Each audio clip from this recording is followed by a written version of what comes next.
പെണ്ണുങ്ങൾ സ്ത്രീകളൊക്കെ കൂടി അന്ന് വഴക്കുണ്ടാക്കി. അതേപോലെ ഇപ്പോൾ ഓരോരുത്തരുടെ അഭിപ്രായം ഓരോരുത്തർ പറയുന്നു. പലരും പല സ്വഭാവമല്ലേ, പലരും പല സ്വഭാവമാണല്ലേ. തെറ്റായ കാര്യങ്ങൾ ആര് പറഞ്ഞാലും അതിനൊരു ജനം പ്രതികരിക്കും. ആ പ്രതികരിക്കുന്നതിന് ഉദാഹരണമാണ് വിനായകൻ. മറ്റേ പ്രതികരിച്ചേക്കാളും കൂടുതൽ ഇയാളാണ് മോശക്കാരൻ. വിനായകന്റെ സാഹചര്യം, ജീവിതം വളർന്ന സാഹചര്യവും അയാളെ ചുറ്റുപാടുകളും അയാളെ പ്രതികരിക്കണം, അങ്ങനെയാണ് അയാൾ കഥ അറിയാവും. കഴിഞ്ഞ ദിവസമാണ് സംവിധായകൻ അടൂരിനെതിരെയും ഗായകൻ യേശുദാസിനെതിരെയും കേട്ടാൽ അറയ്ക്കുന്ന രീതിയിൽ വിനായകൻ ഫേസ്ബുക്കിലൂടെ അസഭ്യ വർഷങ്ങൾ നടത്തിയത്. നമുക്കൊരാളെ വിമർശിക്കാം, പക്ഷേ അത് അധിക്ഷേപത്തിലേക്ക് വഴിമാറുന്നത് ശരിയാണോ? ജനങ്ങൾക്ക് പറയാനുള്ളത് ഒന്ന് കേട്ട് നോക്കിയാലോ. പ്രതികരിക്കേണ്ട അവകാശം എല്ലാവർക്കും ഉണ്ടല്ലോ. പ്രതികരിക്കേണ്ട അവകാശമുണ്ട്. ഇപ്പൊ നമുക്കൊരാളെ വിമർശിക്കാം, അതിപ്പോൾ രാഷ്ട്രപതി ആയിരുന്നാൽ പോലും നമുക്ക് വിമർശിക്കാനുള്ള അവകാശമുണ്ട്. പക്ഷെ അത് അധിക്ഷേപത്തിലേക്ക് മാറുന്നത് ശരിയാണെന്ന് തോന്നുന്നുണ്ടോ? അധിക്ഷേപത്തിലേക്ക് മാറാൻ പാടില്ല. വിമർശിക്കുന്നത് ന്യായമായ കാര്യം, വിമർശിക്കേണ്ട കാര്യങ്ങൾ വിമർശിക്കേണ്ട വേണം. അത് മറ്റൊരാളെ വിഷമിക്കുന്ന രീതിയിലോ അല്ലെങ്കിൽ അധിക്ഷേപിക്കുന്ന രീതിയിലോ തെറ്റിയിട്ടുണ്ടെങ്കിൽ ന്യായമായി വിമർശിക്കേണ്ട ആവശ്യമാണ്. ആർക്കും പ്രയാസം ഉണ്ടാകാത്ത രീതിയിലുള്ള പ്രയോഗങ്ങൾ പ്രയോഗിക്കുക, ആരെയും വിഷമിപ്പിക്കാൻ പാടില്ല. നടൻ വിനായകനെ അറിയാലോ, അദ്ദേഹത്തിന്റെ ഫേസ്ബുക്ക് പോസ്റ്റ് പലപ്പോഴും പല രീതിയിലും വിവാദങ്ങളാകാറുണ്ട്. പലപ്പോഴും വിവാദമായ പരാമർശങ്ങൾ തന്നെ വരുത്തുന്നത്. അവരുടെ അഭിപ്രായം അവർ പറഞ്ഞു, അതിപ്പോൾ വേറൊരാൾക്ക് പറയാൻ പറ്റത്തില്ല. പണ്ട് യേശുദാസ് പറഞ്ഞു സ്ത്രീകൾ നല്ല രീതിയിൽ നടക്കണമെന്ന് പറഞ്ഞു. അന്ന് യേശുദാസിനെ പെണ്ണുങ്ങൾ സ്ത്രീകളൊക്കെ കൂടി അന്ന് വഴക്കുണ്ടാക്കി. അതേപോലെ ഇപ്പോൾ ഓരോരുത്തരുടെ അഭിപ്രായം ഓരോരുത്തർ പറയുന്നു. പക്ഷെ നമുക്കൊരാളെ വിമർശിക്കാം, പക്ഷെ അത് അധിക്ഷേപിക്കുന്ന രീതിയിലോട്ട് മാറുന്നത് ശരിയാണോ? അത് അവരുടേതായ രീതിയിൽ അവർ സംസാരിക്കുന്നു. എല്ലാവരും അങ്ങനെ ആകണമെന്നില്ലല്ലോ. അവരുടെ രീതിയിൽ അവർ സംസാരിക്കുന്നു, അത് മാത്രമേ പറയാനുള്ളൂ. അത്രയ്ക്കുള്ള വിവരമുള്ളൂ, അത്രയുള്ള അല്ലാതെ പറയാം. ശരിയാണെന്ന് തോന്നുന്നുണ്ടോ അങ്ങനെ ഈ ഒരു രീതിയിൽ പ്രതികരണം നടത്തുന്നത്?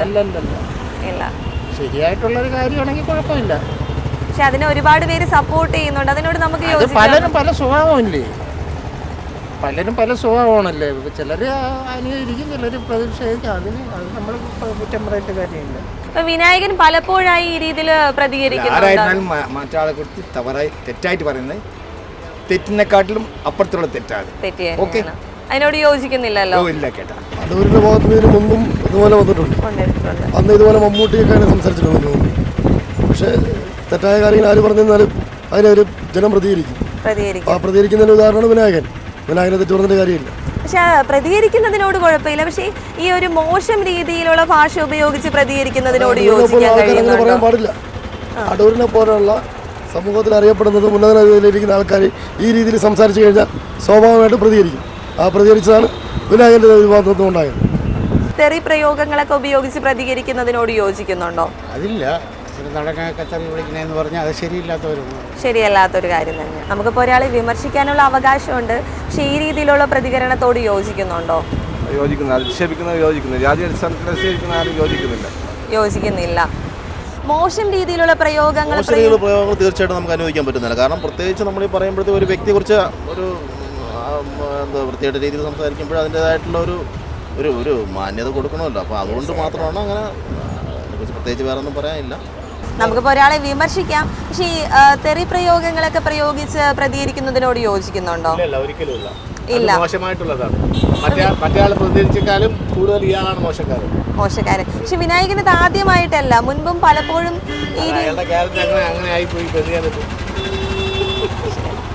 വിനായകന് ഇത് ആദ്യമായിട്ടല്ല, മുൻപത്തെ രീതിയിൽ പ്രതികരിച്ചിട്ടുണ്ട്. അയാളുടെ ജീവിത രീതി സാഹചര്യമാണ് അയാൾ അങ്ങനെ പറയണത്. അയാളെ കാട്ടിയും ഒരുപാട് കാര്യങ്ങൾ വൃത്തികേടുകൾ എഴുതി വെച്ചുള്ള പുസ്തകങ്ങൾ ഇവിടെയുണ്ട്, മഹാന്മാർ എഴുതിയ പുസ്തകങ്ങളുണ്ട്. അയാളെന്ന് പറയണമെന്നേ ഉള്ളൂ. വിനായകന്റെ സാഹചര്യം, ജീവിതം വളർന്ന സാഹചര്യവും അയാളെ ചുറ്റുപാടുകളും അയാളെ പ്രതികരിക്കണം, അങ്ങനെയാണ് അയാൾ കഥ അറിയാവും. നമുക്കൊരാളെ വിമർശിക്കാം, പക്ഷെ ആ രീതിയിലുള്ള പ്രതികരണത്തോട് യോജിക്കുന്നുണ്ടോ? ഇല്ല. പക്ഷെ ആദ്യമായിട്ടല്ലല്ലോ വിനായകൻ ഇങ്ങനെ പ്രതികരിക്കുന്നത്. അത് ശരിയായില്ല എന്നുള്ള അഭിപ്രായം തന്നെയാണുള്ളത്. മോശം പദങ്ങളോട് ആരോപിക്കുന്നതിനോട് തെറ്റാണ്. പറയുന്ന ആള് ഏത് രീതിയിലാണ് ഒരു കാര്യം പറയുന്നു എന്നുള്ളതും ആലോചിക്കണം. നമുക്കൊരാളെ വിമർശിക്കാം, പക്ഷേ മോശം പദങ്ങൾ പ്രയോഗിച്ചുകൊണ്ട് വിമർശിക്കുന്നതിനോട് ചേട്ടൻ യോജിക്കുന്നുണ്ടോ? യോജിക്കുന്നില്ല. ഇല്ല, കേരളീയർക്ക് പറ്റിയതല്ല. അല്ല. വിനായകൻ ഇത് ആദ്യമായിട്ടല്ല, പലപ്പോഴും ഈ രീതിയിലുള്ള ഒരു പ്രതികരണം നടത്തുന്നുണ്ട്. വിനായകനെതിരെ ഇതുപോലെ പല പ്രാവശ്യവും വന്നിട്ടുണ്ട്. ശരിയായ ഒരു നടപടിയല്ല അല്ല എന്നുള്ള അഭിപ്രായം തന്നെയാണ്. ശമ്പളം ഉപയോഗിക്കാൻ പാടില്ല. ഒരു യേശുദാസ് എന്ന് പറയുമ്പോൾ ഒരു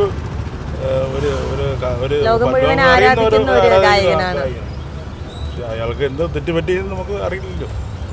വിനായകൻ എന്ന് പറഞ്ഞ വ്യക്തിക്ക് വായിൽ നിന്ന് ഇങ്ങനെ വന്നു പോയി, എന്ത് ചെയ്യാൻ പറ്റും? അതിന് വിനായകൻ ഒരു കലാകാരനാണ് അല്ലേ. അദ്ദേഹം പക്ഷെ ആദ്യമായിട്ടില്ല, ഒരുപാട് തവണ ഇങ്ങനെ മോശ പദങ്ങൾ പ്രയോഗിച്ചുകൊണ്ടാണ് ഏതൊരു കാര്യം വരുമ്പോഴും വിമർശിക്കുന്നത്. പക്ഷെ അങ്ങനെ പ്രതികരിക്കുന്നതിനോട് യോജിക്കാൻ കഴിയുന്നതാണ്. വിവരമില്ലാതെന്ന് തോന്നുന്നു, അതിനെക്കുറിച്ചുള്ള വിവരമില്ല എന്നാണ് പ്രതീക്ഷിച്ചത്. പുള്ളിക്ക് എന്ത് പറ്റിയെന്ന് അറിയില്ല. പുള്ളി ഒരു മാനസിക അസുഖം പോലെ ഉള്ള ആളാണോ എനിക്കതിനെപ്പറ്റി അറിയില്ല, സംശയമുണ്ട്. പുള്ളിക്ക് എന്തോ ഒരു തെറ്റ് പറ്റിയിട്ടുണ്ട്. അതിന് നമ്മൾ ഒരു വലിയൊരു കലാകാരനെ ഇങ്ങനെ പാടില്ല. പുള്ളിയും കലാകാരനാണ് തീർച്ചയായിട്ടും.